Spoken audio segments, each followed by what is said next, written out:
warahmatullahi wabarakatuh. Hello guys, welcome back to my YouTube channel. Sebelumnya perkenalkan, namaku Mei Dwi Nurwahyuningsih dari kelas 11 KAA absen 16. Dalam video kali ini, saya akan menjelaskan tentang data kasus meninggal karena COVID-19 yang terjadi di Indonesia pada tanggal 16 sampai 30 April 2020. Selamat menonton. Sebelumnya, di sini saya akan menjelaskan sedikit tentang apa itu COVID-19. COVID-19 adalah penyakit yang menular disebabkan oleh virus corona yang baru-baru ini ditemukan dan saat ini sedang menjadi pandemi global. Virus ini sudah dikatakan masuk di Indonesia sejak bulan Maret lalu, sehingga sejak saat itu diberlakukanlah physical distancing atau pembatasan fisik. Sebagian besar orang yang tertular COVID-19 akan mengalami gejala ringan hingga sedang dan akan pulih tanpa penanggulangan khusus. Gejala yang paling umum ialah demam, batuk kering, dan kelelahan. Gejala yang sedikit tidak umum, rasa tidak nyaman dan nyeri, nyeri tenggorokan, diare, mata merah, sakit kepala, hilangnya indera perasa atau penciuman, ruam pada kulit, atau perubahan warna pada jari tangan atau jari kaki.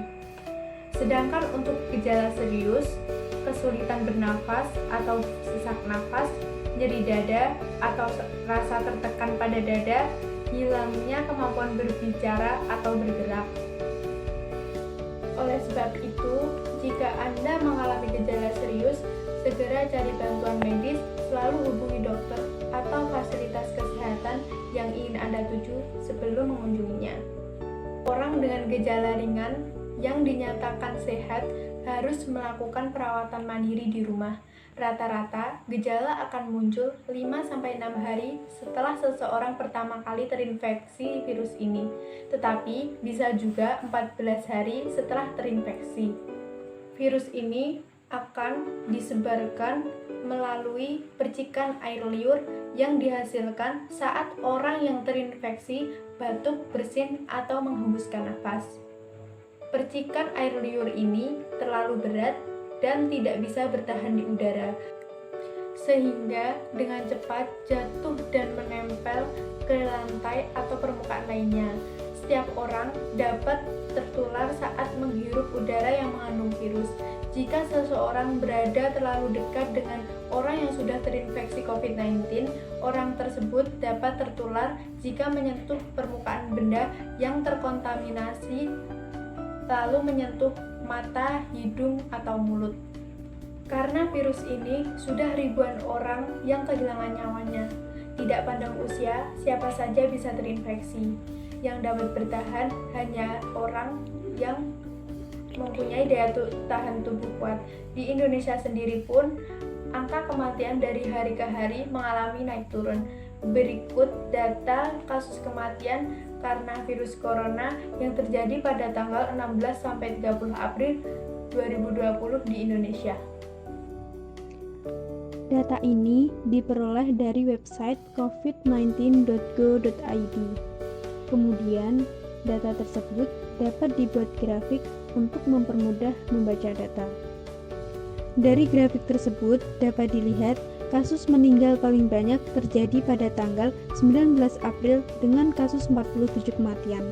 Sedangkan kasus terendah terjadi pada tanggal 20, 28, dan 30 April dengan jumlah kasus yang sama yakni 8 kematian. Kemudian kita dapat menghitung rata-rata. Rata-rata mempunyai rumus jumlah data dibagi banyak data.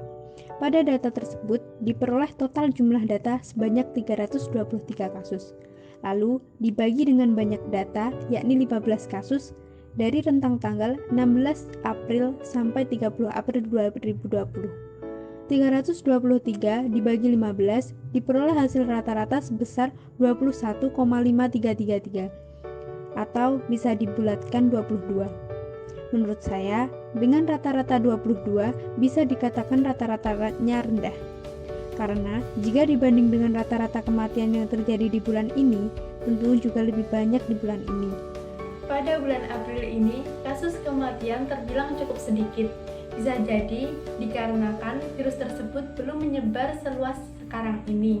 Selain itu, masyarakat juga sudah menerapkan lockdown ataupun work from home dan sebagainya sejak bulan Maret lalu. Jadi, rantai penyebarannya belum begitu luas. Sedangkan saat ini sudah diterapkan new normal. Bisa dikatakan kasus kematian saat ini lebih besar dibanding kasus kematian pada bulan April lalu. Meskipun begitu, kita harus tetap berusaha untuk memutus rantai penyebaran COVID-19 dengan cara tetap mematuhi protokol kesehatan. 7 langkah untuk mencegah penyebaran COVID-19 diantaranya, cuci tangan Anda sesering mungkin, hindari menyentuh mata, hidung, dan mulut, tutup mulut saat batuk atau bersin menggunakan tisu atau lengan atas, hindari keramaian dan kontak dekat dengan siapapun yang mengalami demam atau batuk. Tetap di rumah jika Anda merasa tidak enak badan, segera periksakan diri jika Anda demam, batuk, kesulitan bernapas, atau mengalami gejala lainnya, tapi hubungi dulu. Dapatkan informasi dari sumber yang terpercaya. Nah, itu tadi video tentang data kasus meninggal karena COVID-19 yang terjadi di Indonesia. Untuk itu, selalu patuhi protokol kesehatan ya. Terima kasih sudah menonton. Wassalamualaikum warahmatullahi wabarakatuh.